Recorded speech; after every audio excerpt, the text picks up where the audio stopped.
Florence is a large and extremely destructive hurricane. Storm surge is going to be potentially life-threatening for some areas along the U.S. coastline. And already this morning, we've seen the water picking up over some of the roadways. Let's go ahead and take a look at what could be a reasonable worst-case scenario for areas along North Carolina. All the way here from Surf City to North Topsail Beach, we could be talking about up to 6 feet of storm surge. And again, impacts have already begun today with the storm approaching.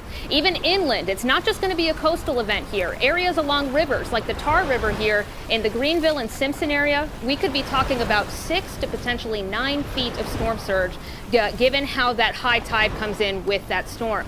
But this is just what it looks like on the map. We can show you what this could look like if you were to find yourself in this scenario. Once that water comes up to 3 feet, you can see it would be coming up my shins up towards my waist.